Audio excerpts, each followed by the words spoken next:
2020년 도쿄올림픽이 이제는 얼마 남지 않았습니다. 그런데 일본에서 도쿄올림픽 때 한국이 방사선 측정기를 준비하고 한국산 음식 재료도 가져갈 방침을 전하자 일본에서는 이것 또한 정치적 문제인 동시에 한국의 반일 정책이라며 강력하게 반발을 하고 있습니다. 한 국가가 자국 선수들의 건강을 위해서 더욱 안전한 식재료를 준비하겠다는데 무슨 이유로 반발하는지 논리적으로 이해하기 매우 어려운데요. 어떠한 내용인지 확인해 보도록 하겠습니다. 구독과 좋아요는 영상을 제작하는데 큰 도움이 됩니다. 꼭 부탁드립니다. 잠시 일본 방사능에 대해서 확인해 보겠습니다. 최근에 그린피스에 따르면 도쿄올림픽 성화 출발지인 후쿠시마 제2빌리지는 무려 사고 전보다 방사능 수치가 1775배나 많은 양의 방사능이 측정되었다고 합니다. 무시무시한 수치인데요. 일본은 그린피스의 보도가 있자마자 제염 작업을 다시 실시했지만 제염 작업이라는 것은 그냥 대지를 긁고 풀을 베는 수준에 불과합니다. 워낙 방대한 지역에 방사능이 오염되어 있어서 살림은 제염 작업조차 실시하지 못해서 태풍이 불어오거나 폭우가 쏟아지면 방사능이 도심 지역으로 흘러 들어오는데요. 그린피스에 따르면 그러한 이유 때문에 제2빌리지 역시 여러 번에 걸쳐서 제염 작업을 실시했지만 방사능 수치는 여전히 높은 수준을 유지하고 있다는 것입니다. 만약 땅을 긁고 풀을 베는 수준으로 방사능이 제거될 정도라면 인류는 방사능에 대해서 그리 큰 걱정을 하지 않았을 것이고 30년 전에 폭발한 체르노빌 원전도 이미 안전한 구역이 되었을 것입니다. 현재 일본 국제 랭킹 1위에 올라와 있는 뉴스인데요. 한국을 매우 강한 어조로 비판하고 있습니다. 기사에 따르면 일본 측은 지금까지 일본에서 유통되고 있는 식품의 안전성에 대해서 문제가 없다고 거듭 강조하고 있으며 방사능 수치를 업데이트하며 상세한 데이터를 공표하고 있으니 걱정할 필요가 없다고 강조합니다. 그러면서 일본산 식품 수입 규제를 완화한 국가와 지역이 많다면서 한국은 여전히 방사능 물질 누출을 이유로 후쿠시마 등 8개 지역 수산물 수입을 금지하고 있으며 일본산 식품 검사를 강화하고 단계적으로 더욱 수치를 높이는 것에 대해 불편한 기색을 감추지 못하고 있습니다. 기사에서는 일본은 특히 한국의 후쿠시마산 수산물 수입 금지는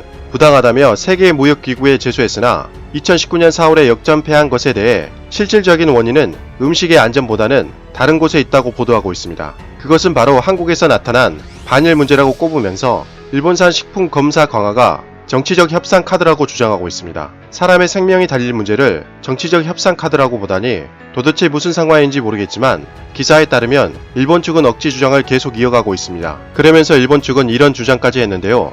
만약 한국 선수단이 일본산 식재료를 먹고 메달을 획득하게 되면 일본산 식재료 덕분이라는 소리가 나올 수 있기에 한국은 일본산 식재료를 거부하는 것이다. 일본에서는 도쿄올림픽과 패럴림픽 선수촌에 GAP, 농업생산공정관리 인증 등 엄격한 기준을 통과한 일본산 식재료를 사용한 일본식 이외에도 세계의 대표적인 음식이 다수 준비되며 물론 한국 음식도 예외는 아니다. 사실 후쿠시마현에서 경기를 하는 야구와 소프트볼 대표팀은 선수촌에 들어가지 않고 호텔에 숙박하기 때문에 전용 셰프에게 요리를 시켜도 별 문제는 없을 것이지만 선수촌에 들어가는 선수들은 어느 나라건 IOC, 국제올림픽위원회가 제시하는 조건은 같다. 한국 대표 선수단에게만 전용 요리사를 인정하고 한국 측 식사를 허용하는 특별 대우를 인정할 수 없다고 주장합니다. 또한 한국이 방사선 측정기를 일본에 들여오는 것은 한국 마음이지만 일본의 음식 안전이 위험하다고 한국 측이 주장하는 것은 명백히 일본에 마이너스 이미지를 주기 위한 정치적인 측면이 강할 것이다. 이러한 한국 측의 방침에